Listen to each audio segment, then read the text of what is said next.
Okay, go for it. Friggin' what up, dude? Strider Wilson, and I'm the host of this podcast that's mine. Going to be called History is Dank. History is Dank with Strider Wilson. Dankness from the heart. Friggin' what up, Danktorians, dude? My frickin' bros, dude. Fired up for another ep of History is Dank, dude. I'm your host, Strider Wilson, dude.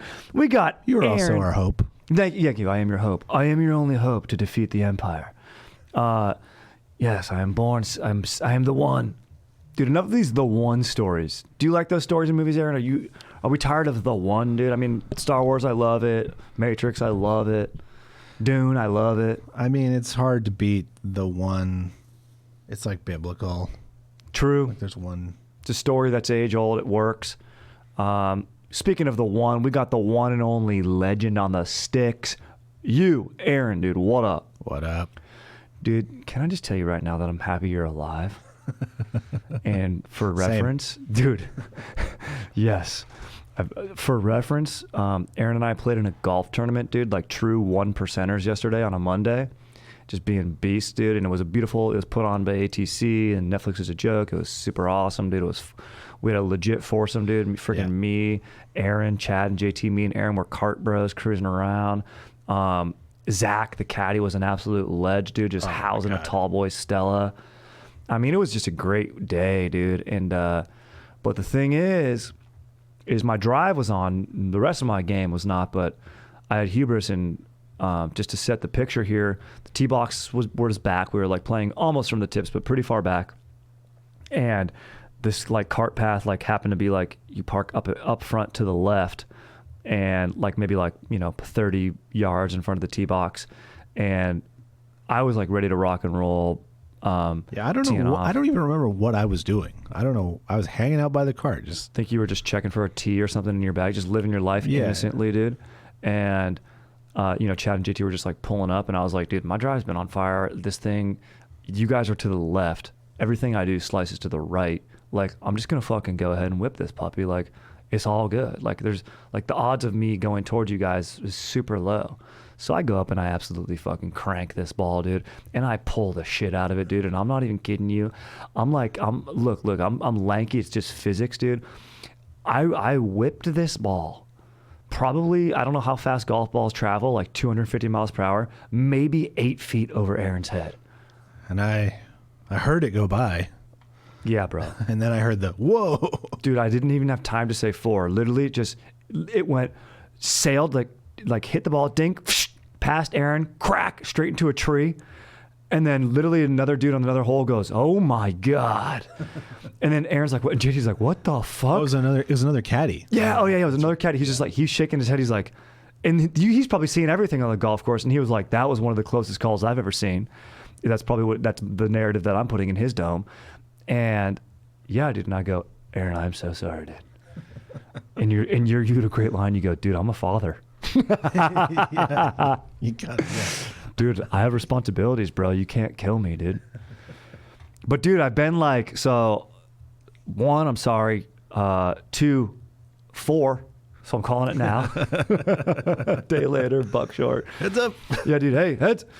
And it's also hilarious that like dudes get aggressive. Like it's a chill day, but like, remember Chad hit that one ball and it fucking like wasn't even close. Even our caddy was like, some guy's like, hey man, say 4.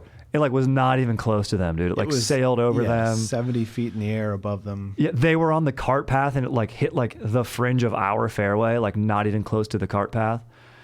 I was like, dude, old dudes just get fired up, dude. You get a few claws and some bros, and who's not in a happy marriage, and they get fired up, you know? I mean, I was playing on a course with my dad on Father's Day once.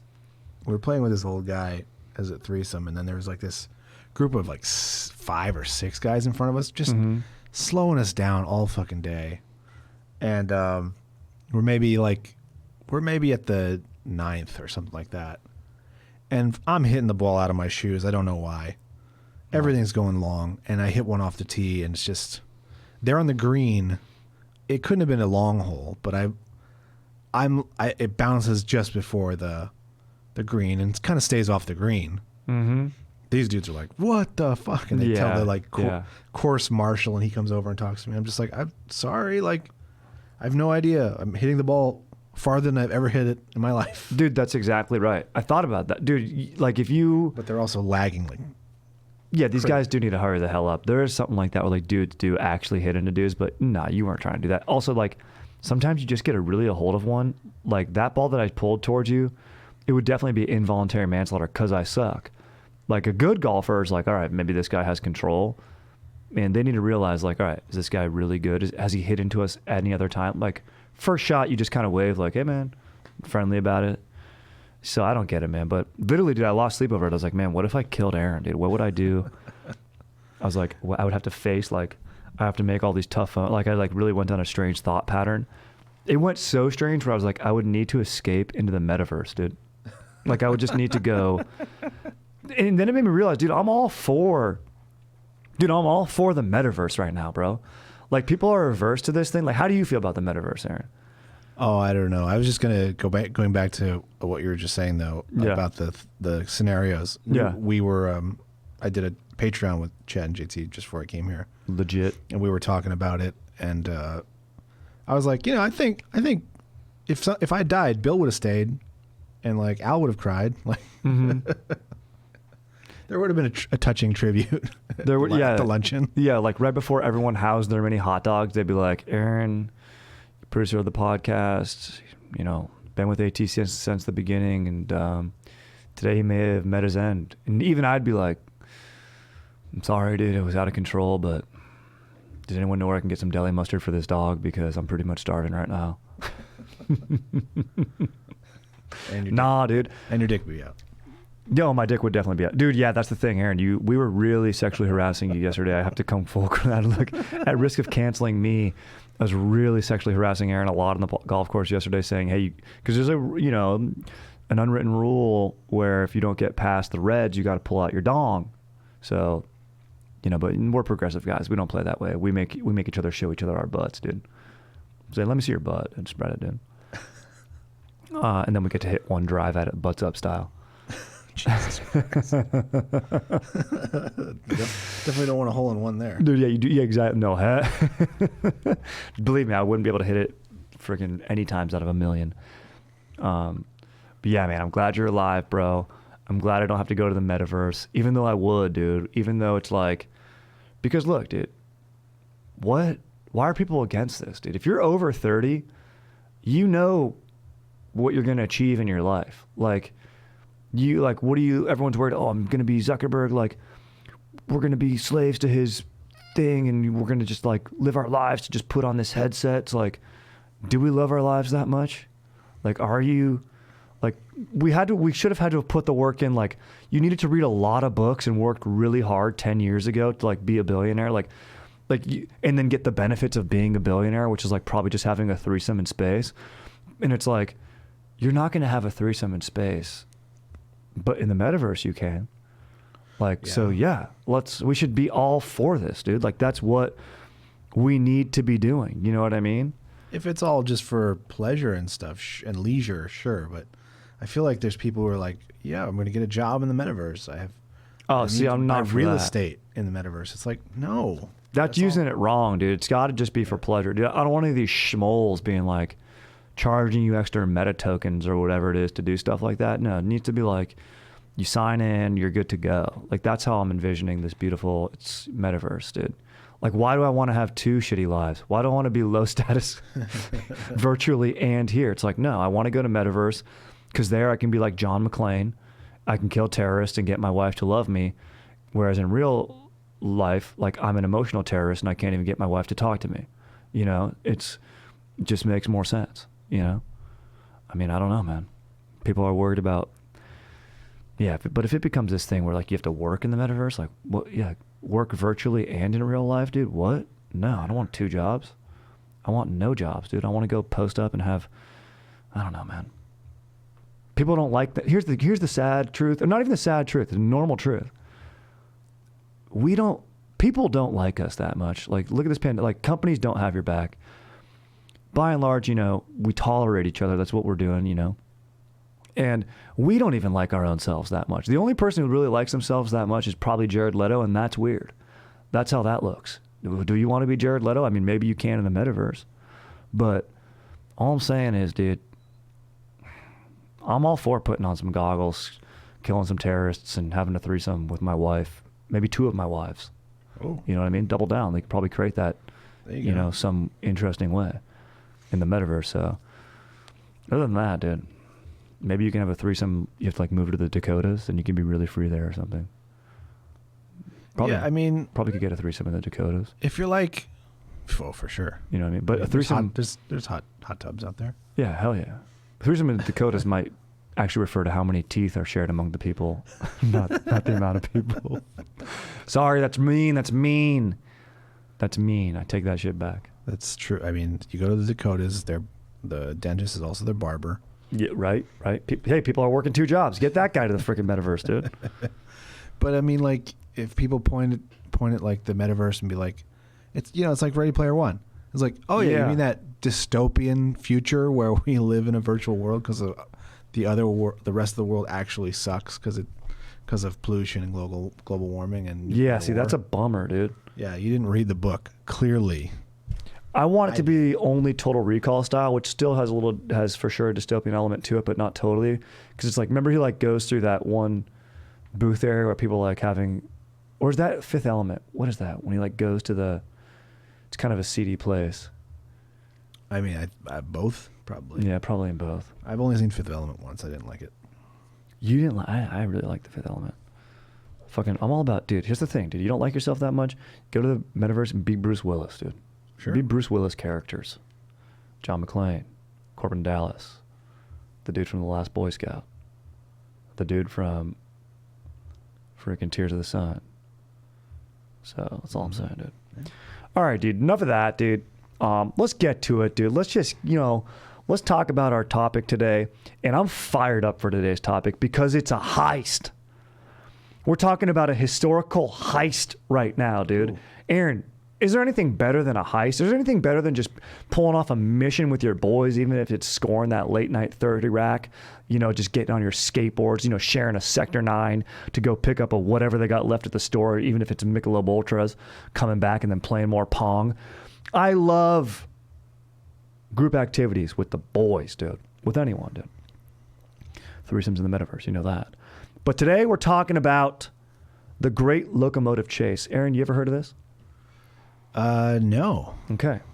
I was looking up stuff, dude, because I was like, dude, I had that negative thought about, me needing to escape in the metaverse and us not really liking ourselves. And that's not all true. I get fired up. I get fired up on my calves sometimes. And I looked up, what would be a great achievement? What's like the best achievement you can have? Like probably the Medal of Honor, but you have to be a military person to achieve that. Civilian, I think you can get... a Presidential Medal of Freedom, I believe, is the highest. Civilian distinction. Yeah. So...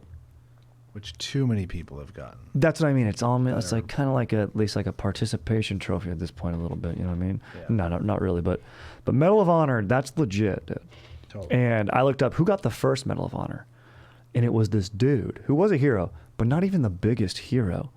The biggest hero was a civilian involved in this great locomotive chase, bro. This took place during the Civil War, dude. Civil War, newsflash, huge bummer of an era, dude. Yeah. Huge bust. Change is tough, and I think good change came out of it.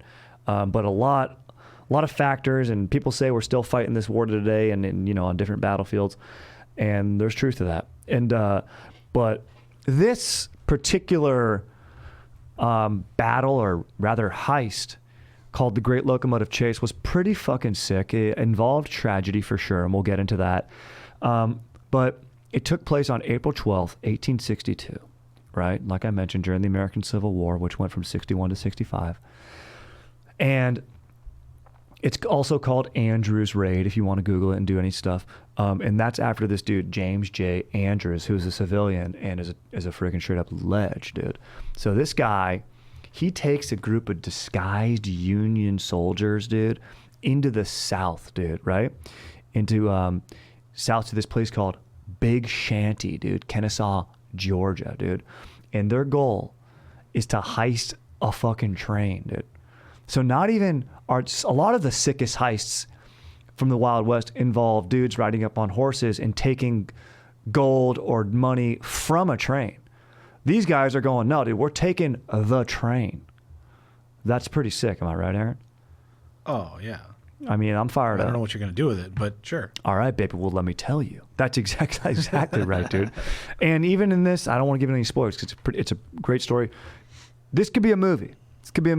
I was kind of hoping you were saying the Great Locomotive Chase. It took place in 1885. Created Eastwood Ravine. Right. A Back to the Future 3 reference. Dude, that'd be hilarious. I actually kind of like Back to the Future 3. It's good. Yeah, exactly. I mean, it is probably for sure the worst one, but I like it because they're sick. I don't know. Some of the humor in 2 is not good. You're right, and I do. But I have do. to tell who you, doesn't like to look at the future? But it doesn't hold up as well. It doesn't. And I love going back to 55 and seeing himself. I love that. That's cool. Really fun. I do get annoyed with the chasing down the sports almanac. Like, I know it all revolves around that. Like, yeah, that's the central thing to the story. But it's like so just, he sees it, oh, and can't get it. Oh, he sees it, and I can't get it. And like, I get that it's like fucking screenwriting awareness or whatever, but dude, shut the fuck up, dude. Yeah. Just go bang your mom already. I'm always trying to find that tunnel too here in LA. Every time I drive through a tunnel, I'm like, is this it? Yeah. It's got to be in Griffith Park. I went onto the set at Warner Brothers where that little downtown is, where it like disappears. Universal. Yeah. Oh yeah. That's it. Universal. Yeah. Did a little tour, dude. So, dude, this guy Andrews, he gets a group of bros. I'll tell you where he gets these bros from. And they sneak south into Georgia, right? The Union soldiers, they're disguised as just dudes they're saying their backstory is that they're going to say, oh, we're coming from this town in Kentucky and we're going to go enlist. And that's why we're all getting on this train. We're going to go take up the cause. Otherwise, like, you know, they have home guard and stuff, like they'd be arrested or sent to the front lines. And like I mentioned, like this is 1862. So it's like earlier on. So dudes are probably still enlisting. This isn't like towards the end of the South where it's like old dudes and maybe some young boys are getting thrown into the regulars. These guys, their mission is to go to the South. They want to go down to Georgia. They want to get to the Western Atlantic Railroad between Atlanta, Georgia and Chattanooga, Tennessee. They want to, like, Chattanooga, Tennessee is like a huge transportation hub for the Confederate Army. And this brigadier general, dude, this guy named Ormsby Mitchell, dude. Great name, Ormsby, dude. Imagine that. And he's commanding Union troops in central Tennessee, and he's planning an advance on Huntsville, Alabama. But before attacking, he needs to shut down this vital transportation hub in Chattanooga, Tennessee, because like he doesn't have enough troops to protect his flank once he gets to Huntsville. So he knows that Confederates could reinforce using that railroad very quickly, arrive in the Chattanooga area, or from the Chattanooga area by using the Western and Atlantic railroads, right? So he's like, sorry, I gotta break in and just say, yeah, what up? Do I make you Ormsby? Do I? Do I, baby? God, sorry. No, I love that, dude. Thank you for that. Do I make you Ormsby? That was like the secret word that they had when it was like planned attack. Andrews was like, all right, we're all going to get in the same boxcar. And when it's time to steal the train, I'm going to stand up and say, do I make you Ormsby, baby? It'll cause a distraction. I'm going to put a piece of celery in my butt and do that MacGruber style. So basically they need to go, we need to shut down this hub. We need to, go there, destroy this engine, blow up that area, bend the tracks, whatever the hell it is, shut down the telegrams. And then we can attack on Atlanta without them knowing to send reinforcements or even being able to. So that's the mission. Gets the green light. It actually was a mission that was supposed to be done earlier by this guy, this guy, Major General Don Carlos Buell. But it was called off. Like the engineer never appeared. The guy just maybe wussed out or something like that, dude. So General Ormsby, baby, he directs Andrews to select some volunteers, and I don't know why. Like this dude Andrews just just was from the South, like a sympathizer, was a total beast, and he just knew the area and was probably just a good ass actor, dude. I was trying to reach up, like, what are his skill sets that like he's a civilian and was able to do this? And I think it's like because he just knew the decorum of the South. Like, I think it was like different. And so I was like trying to look that up. I'm like, why the hell is like they do it? Why not just send a captain or something? But, you know, I think this guy just had the confidence and ability to do it, and he was a fucking beast, dude. So basically Ormsby was like, this guy Andrews is a fucking beast, so he's gonna do it. And everyone saw him, they're like, all right, he's beast, let's go. And General Mitchell, aka Ormsby Mitchell, baby, says, all right, you can select 22 volunteers from this dude Colonel Joshua W. Sills' brigade, dude. So this would be a good scene if it's a movie, dude, when Andrews goes there and all the soldiers are kind of like, who's this guy? He's a Southerner too. We're Unions. We don't like this guy. Then he gives like a good speech and he's like, battles are won. Like you guys are standing here on the line, disciplined. We have to go sneak behind enemy lines. We need you guys. We need you to do this. And then some bros would step up. They'll be like, I got your back. I went to college down here. Get my doctorate, but moved back up north once I saw the way they treated people down here. I'm going to go down there and make a change. And so you could get some good characters out of that if you're making a movie. And honestly, dude, who's not going to be addicted to the rush of just pulling off a team effort? If I was Andrews, I'd be like, look, guys, have you ever been TPing? I don't know if they do any TPing back in the 1800s, but he'd be like, imagine how fired up you get when you TP your neighbor. Basically, we're going to go TPing, but steal a train. Imagine that. I'm in. You know I'm volunteering for that mission. So. And they have a great scene describing the train like Con Air style. That's such a good call. Like Cusack, dude, yes. This is the fastest coal-fed engine there is. Actually, dude, the train's called the General, which is a confusing story for about a fucking military operation. Just heads up real quick. I'm glad you mentioned that, Aaron.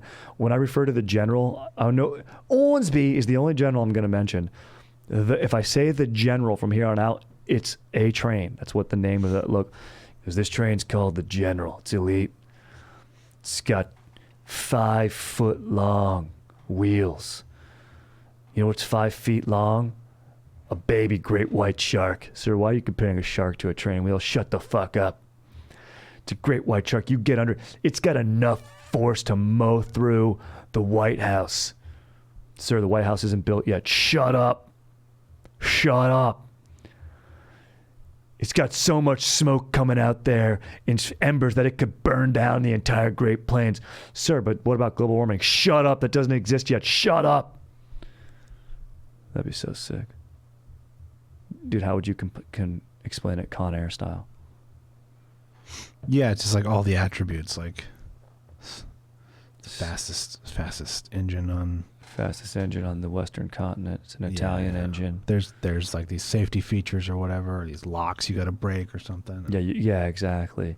The only this guy has the key, and he's in the back or some shit. Mm-hmm.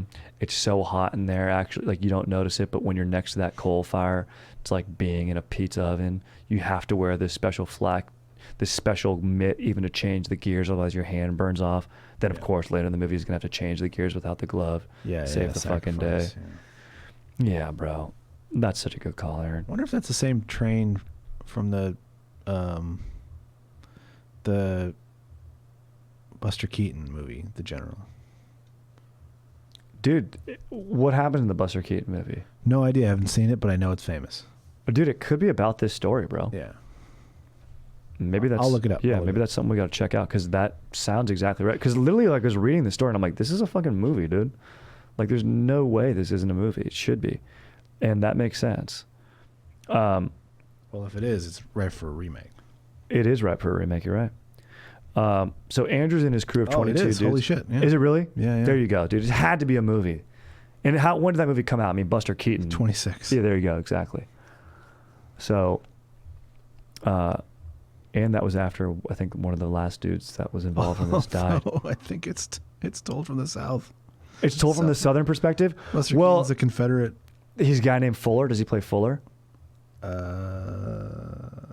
No, Johnny Gray.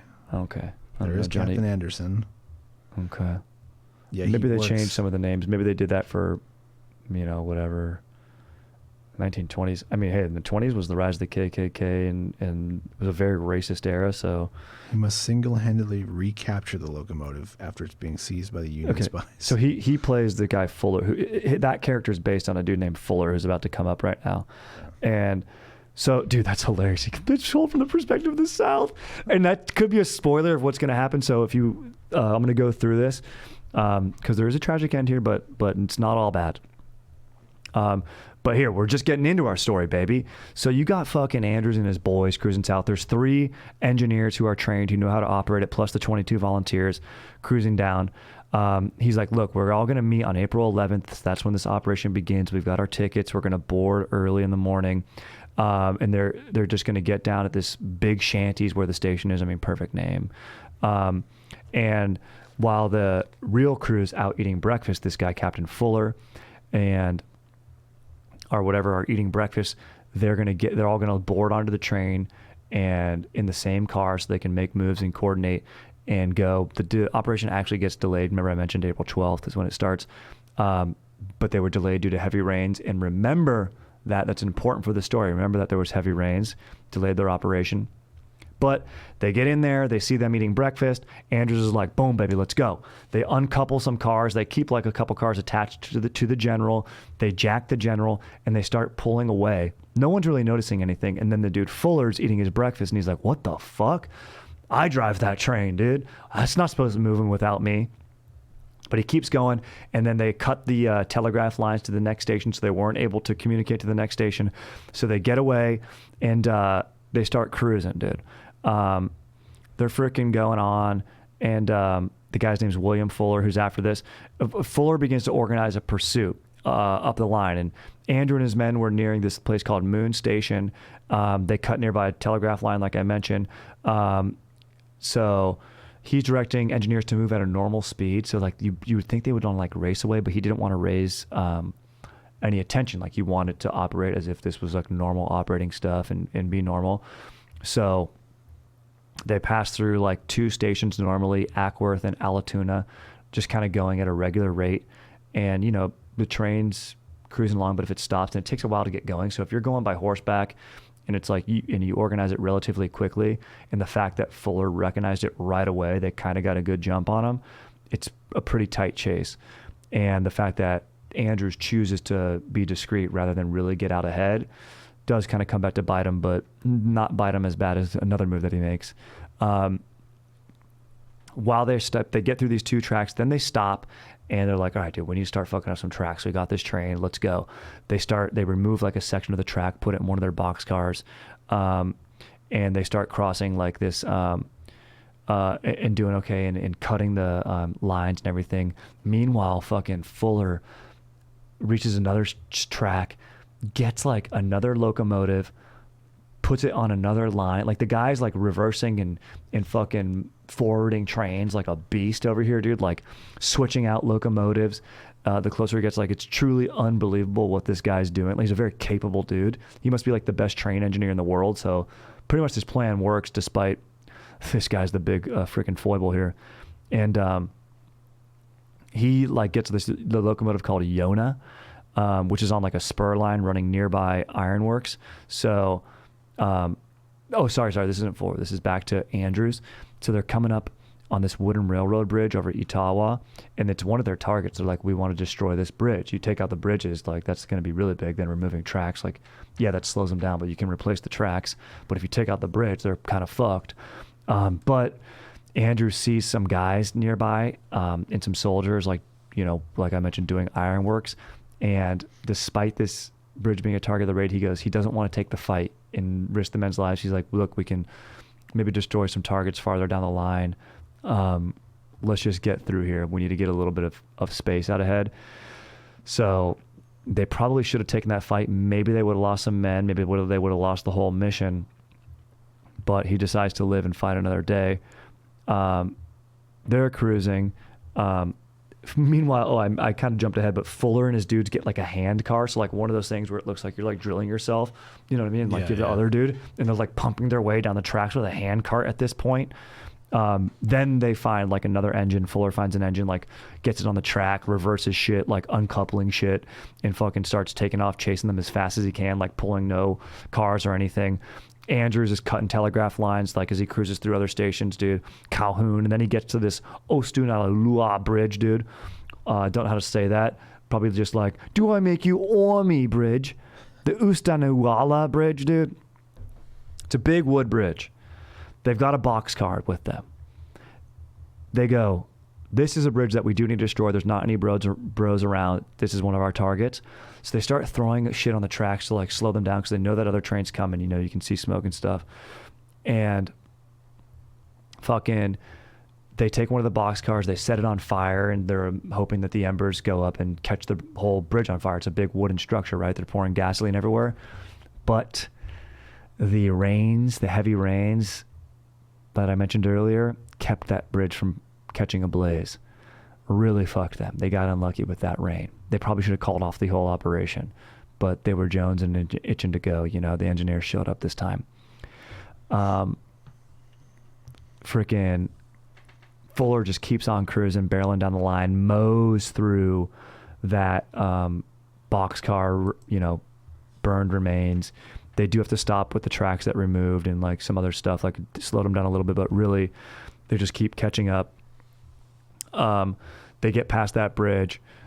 Finally, after passing through this town, Dalton, they cut telegraph lines, but were too late to prevent Fuller from getting a message through to Chattanooga.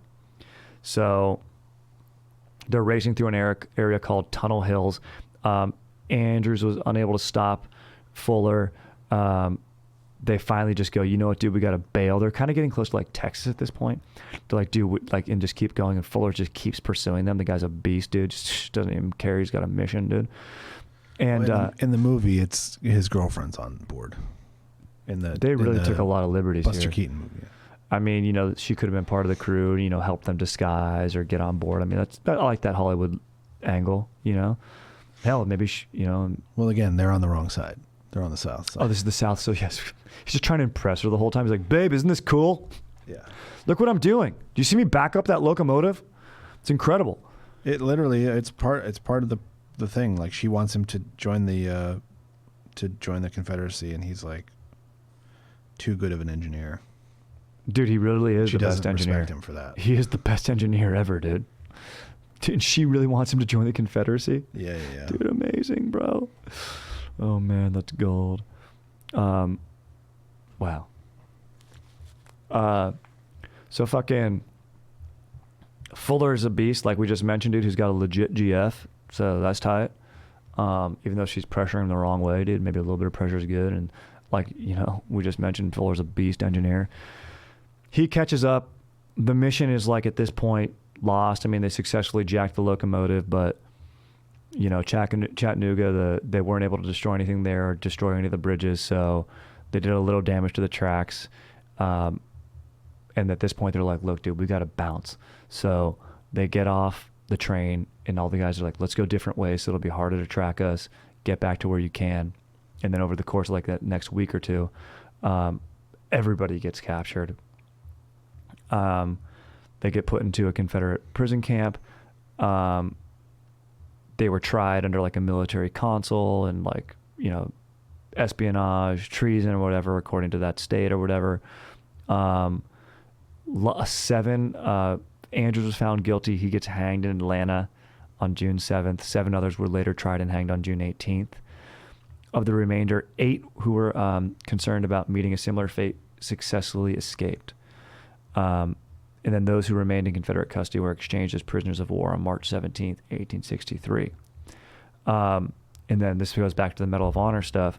The first Medal of Honor ever awarded was to a dude who took part in this raid. And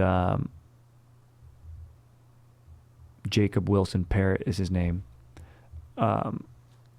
He was tortured a lot. They wanted a ton of information, like over 100 times. I guess he was tortured. He did try to escape as one of those dudes, but then was recaptured. He did end up getting exchanged as a prisoner after the war was over. Also living in a Civil War prison camp was like almost a death sentence on its own. Like you were going to get a disease, dysentery or something. Not good. And then after Parrott, all 3 of the remaining Raiders were also presented with the award, except for Andrews and Campbell, who as civilians were not eligible. Another dude named Campbell took place on the raid. You can look up at like I went to Medal of Honor, cmohs.org. You can look at all the members of the raid, and you can see Andrews. He kind of looks like fucking Abraham Lincoln, dude. He's got a fat beard, dude. Looks like he brews craft beer, maybe. And so pretty gnarly. And so that's like basically how they did this clandestine operation, ended up getting caught. You know, I think Parrott was really awarded for, you know, being able to not give in or give any more information or say anything about why or what while being tortured by the Confederates. Also, it was badass that they tried to escape. That was cool. That's another good act to this movie, but then they get caught. So pretty freaking gnarly. So overall, the mission was a failure, but there was heroics involved, and pretty freaking gnarly, dude. And this guy Fuller, who's the Buster Keaton's central character, dude. The movie from the Confederates' perspective is gold. And yeah, dude. Andrews made some critical errors, dude. You know, maybe the whole mission should have just been postponed a little bit because of the rain, and then maybe, you know, he should have taken that fight. But you never know. You know, you can't judge decisions made in real time. Who knows? Maybe those were tough. There's ironwork, dudes. They probably had jacked forearms and looked scary. I wouldn't want to take a fight. I don't have to, especially when I'm trying to be low key and sneak around, you know. And I know there's another bridge coming up ahead. He just got boned by the elements, and he got boned that this dude Fuller was the most capable guy of all time. You would have just wished he was a quitter. You'd be like, oh yeah, fuck, my train got stolen. I got to call somebody about this. Instead, he's like, no, get horses. I'm gonna go get my train back. Jeez. I'm surprised he had a girlfriend too, because maybe this rule only holds for guys who are into model trains. Like if you're into model trains, you're a virgin. You know what I mean, dude? But like if you are into real trains, maybe you date models. I don't know. What do you think, Aaron? Like, let's just put it this way. Like if you like to fix up model trains as an adult male, like you're not boning. Are you? I mean, you might be doing it to avoid your wife you don't like anymore. True. By being in your basement. Maybe you got to go to the metaverse, dude, and and own the railroad. Yeah. It's always good to own the railroads, dude. Be the new whoever owned the trains. Yeah, the dude in Monopoly, whoever had the Pacific West Railroad Company or whatever it is. Yeah. Railroads coming through town. Anyway, dude, pretty sick story about the first Medal of Honor. Who doesn't love a heist, even though it was an unsuccessful one? It's funny. I mean, it shows my biased view. Obviously, I have a Union view, you know, even though I'm a freaking Southern Californian, dude. And so it's like, you know, we're still the Union, right? We were neutral. True. California was neutral, dude. We were too new. Like later freaking noobs, dude. All right, let's take a few cues, then bone out, dude. You down with that? Let's do it. I think with that, but I do think that movie's got to be remade, but from the Andrews perspective. Yeah, it's more. It's cooler if it's a heist. It's cooler if it's a heist. It's cooler if that's kind of a right now. It's not like a classic Hollywood ending, but it's like not all heroes really live, right? Braveheart. Thank you. That's from the quote from the DVD box cover that I have. I still have the DVD of Braveheart, and I think it'd be sick, dude. You get a cool group of bros in a heist. We already saw all these sick these sick scenes. The weather could come back and bite them. I mean, it's, you know, it could be really fun. Yeah, why would it be one guy? One guy. And you have a good villain. Fuller as a capable villain is very important. Yeah, you get Jason Isaacs to play him. Yep. Straight out of The Patriot. Dude, such a good call. That is a great call. It's exactly who should play him. Yeah. He hopefully he's not too old now, though, is he? He's probably he can do 50s. It. He probably, but yeah, he could. You know, you put a beard on him. Everyone has a beard. He's fine. And then you get like The Rock to play Andrews. No, I'm kidding. Well, just that jacked in the civil. He's literally pushing the train down the fucking track, dude. Oh, hilarious. All right, let's do a few cues and bone out, dude. This is from Alex. He's kind of following up with another question. He said, me and my Dank GF were having a nice Saturday morning convo about whether or not dick shaming existed in the old days. And if not, when it was invented. I think there was no dick shaming, as all of the old Greek statues of dudes all have small dongs, in which is tight. I think dudes were too worried back then about fighting Parisian armies to be into dong shaming. Any thoughts? Ancient Greece could be turned into a fire ep too. Alex. Dude, I mean, yeah, bro. Small dongs in ancient Greek culture were considered like aesthetically pleasing. You like, I mean, I think this goes back even farther to like the Babylonians, like to Gilgamesh. They even mention Gilgamesh's friend Enkidu, I think's his name, who's like a wild man. And part of describing a wild man is like having a big penis. And but basically what I think that means, so they would shame big penises, not little penises.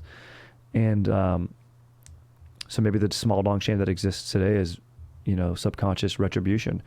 But basically it represented the fact that you were beholden by your cock and your desire from your loin or your belly. You didn't master your being and your essence. You haven't tamed the bull. So the idea was that a man with a small penis had tamed his bull, made decisions from logic, reason, you know, justice, honor, like those literature and topics, theories and themes throughout, you know, the eras, rather than Enkidu. He's a wild man. He's of nature. He just wants to go around and fuck and blah, even though he's a good bro. So yeah, I think cock shaming has existed since day one, dude. Cain and Abel probably did. Yeah. You know what I mean? One bro probably had a smaller dink. Who was the one that murdered who? Cain murdered Abel. Cain murdered Abel, yeah. Yeah. Yeah, dude.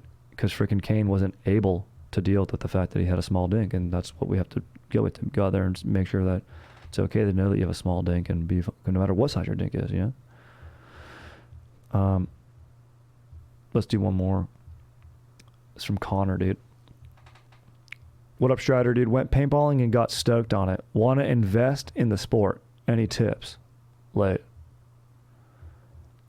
I mean, dude, I'm stoked on that. I think definitely, you know, get yourself a pair. I have a specific pair of paintballing shoes. They're Timberland boots. So you're going to want to wear shoes that you're okay with getting messed up in paint on that. Invest yourself in like a towel for the back seat, maybe a lunchbox because it's nice to hydrate. And if you're really getting into it, as far as the sport goes, you got autocockers, angels, predators. I'm all about the autococker. You know, they might want to upsell you on an angel or a predator, but all you need is an autococker, dude. Are the angel or predator those drones? These are all guns. Sorry, these are guns. There. Yeah, dude. Yeah, sorry. These are types of weaponry and paintballing. I'm all about an autococker. Spider's sick if you don't want to break the bank too much. Aaron, what about you? I mean, is there one that's like just a spray? That would be like an angel, like fully auto. But then again, like not fully auto. I'm talking like a shotgun. Dude, they do have shotgun ones, but it doesn't spray. It's kind of lame. There was a guy out there with a riot shield and a 2-barrel shotgun, and he would just go up and surrender dudes. And it was CO2 fed. It was pretty a cool like way to go out there and paintball. It looked pretty elite. Also, you could get yourself a sick pair of like, honestly, bro, I'll tell you right now, knee pads, dude. Knee pads. Even before a sick gun, get yourself some knee pads. Really gonna help. Yeah. Go, yeah. Any paintballing website, get a sick pair of knee pads.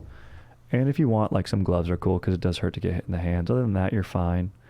You know, you got old clothes or pair. You know, go to an Army surplus store, get a pair of camo pants. You're ready to rock.